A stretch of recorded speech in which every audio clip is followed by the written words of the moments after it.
A história da África é a história da humanidade.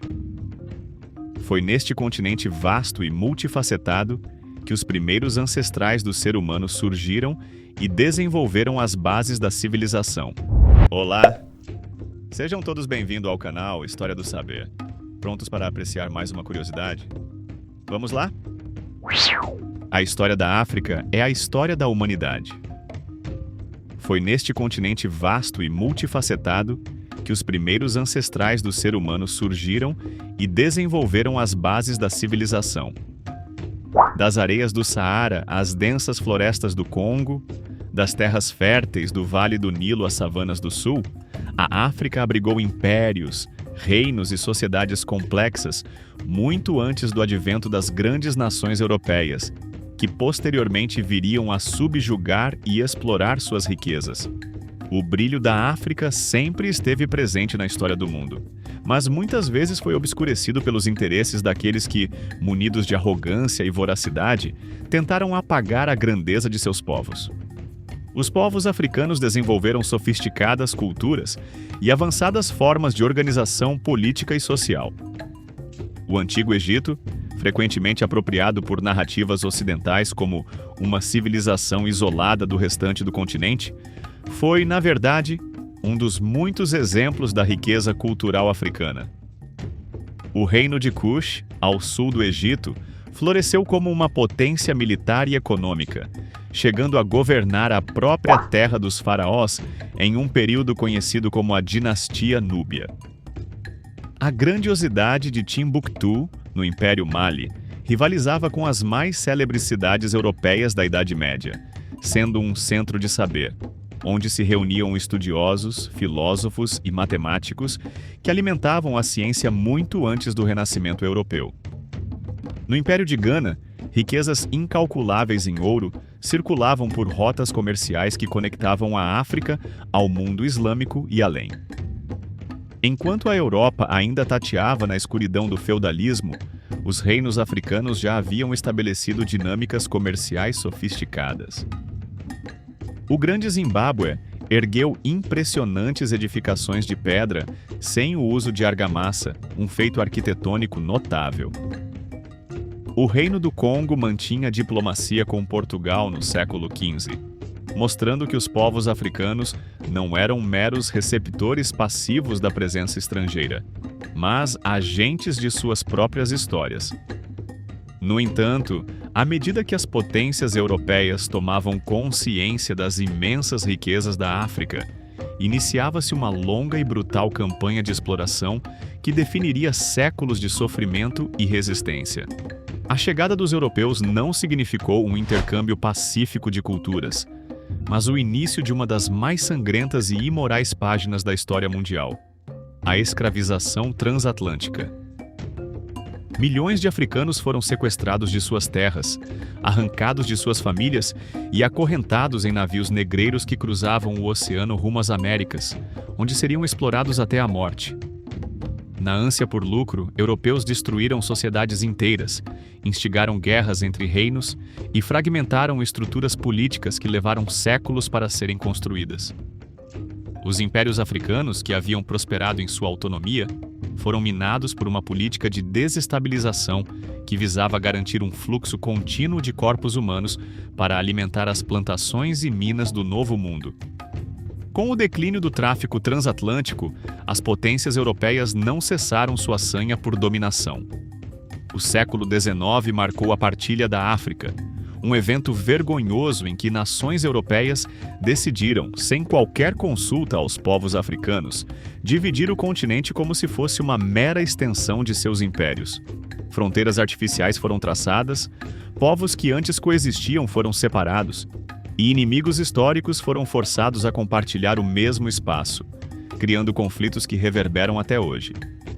A colonização europeia não trouxe desenvolvimento ou civilização, como muitos tentam argumentar, mas sim exploração desenfreada e destruição cultural.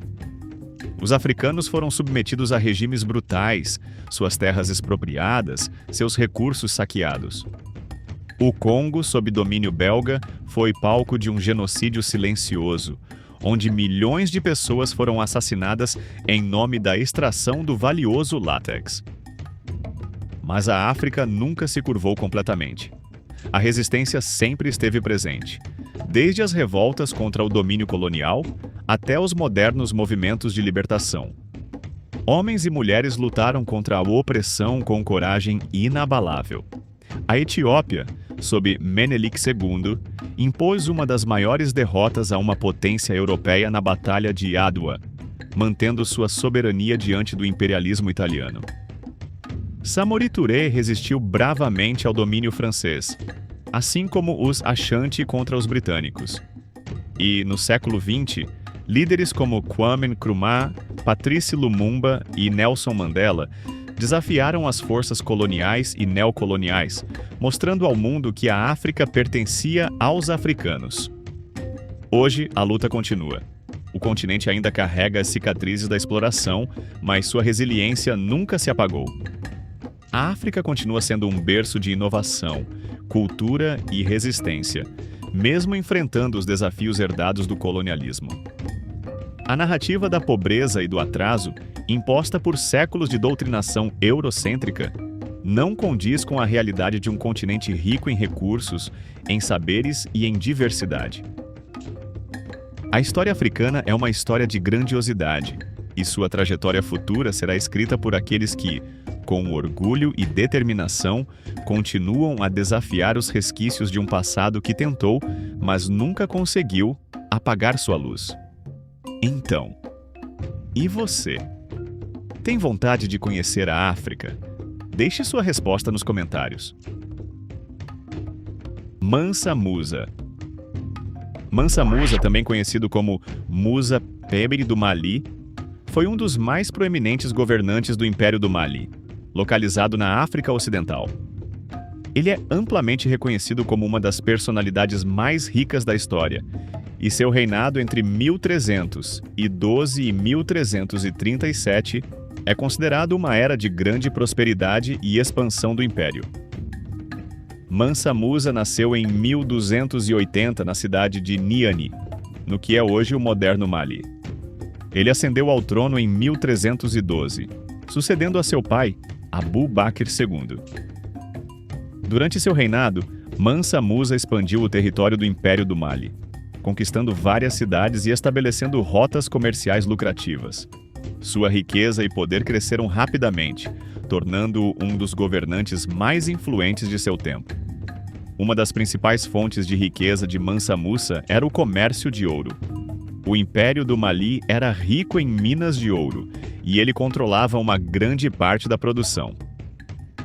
Musa estabeleceu rotas comerciais com vários países vizinhos, incluindo o Egito e o Marrocos, e a expansão dessas rotas comerciais contribuiu para o crescimento da economia do Império. Em 1324, Mansa Musa realizou uma peregrinação à cidade sagrada de Meca, na atual Arábia Saudita. Essa jornada ficou famosa por sua magnificência e extravagância. Mansa Musa viajou com uma comitiva de aproximadamente 60 mil pessoas, incluindo soldados, servos, escravos, carregadores e músicos. Ele também levou consigo uma quantidade impressionante de ouro, o que ajudou a estabelecer sua reputação como um dos homens mais ricos do mundo. Durante sua peregrinação, Mansa Musa passou por várias cidades importantes, distribuindo generosas quantidades de ouro e presentes para os habitantes locais. Ele construiu mesquitas e madraçais ao longo do caminho e deixou uma impressão duradoura onde quer que passasse. Sua peregrinação ajudou a fortalecer os laços comerciais e culturais entre o Império do Mali e outras regiões islâmicas.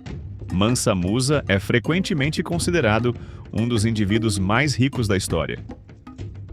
Embora seja difícil determinar com precisão quem foi o mais rico de todos os tempos, a riqueza de Mansa Musa era verdadeiramente notável e o colocava entre os mais proeminentes magnatas da história.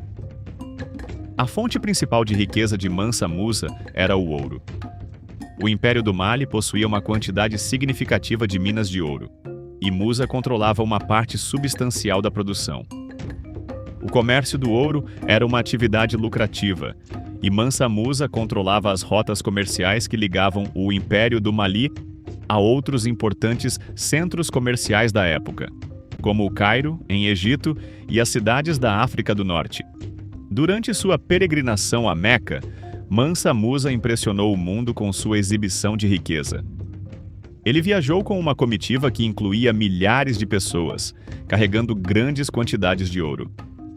Relatos históricos descrevem que Mansa Musa distribuía ouro generosamente durante sua jornada, oferecendo presentes aos habitantes locais e gastando grandes somas de dinheiro em suas paradas. A extravagância de Mansa Musa durante a peregrinação, bem como sua capacidade de controlar a produção de ouro e dominar rotas comerciais lucrativas, contribuíram para a imagem de imensa riqueza que o cercava. Sua influência econômica e poder político também são evidentes em sua capacidade de patrocinar a construção de mesquitas e madraçais ao longo de seu caminho. No entanto, é importante observar que a riqueza de Mansa Musa não pode ser avaliada em termos absolutos, pois não existem registros precisos de sua fortuna. Além disso, a noção de riqueza e sua comparação ao longo da história podem ser complexas devido a diferentes contextos econômicos e mudanças de valores ao longo do tempo. Apesar dessas considerações, a figura de Mansa Musa continua a ser admirada como um exemplo notável de riqueza e influência na história africana e global. Sua história e legado como um dos governantes mais ricos e poderosos do Império do Mali permanecem fascinantes até os dias atuais. Bom, chegamos ao final de mais uma bela história. Obrigado por ficar até o final. Se gostou do conteúdo, comente, compartilhe e deixe seu joinha, pois assim você vai estar ajudando bastante a continuarmos com o nosso trabalho. Até a próxima!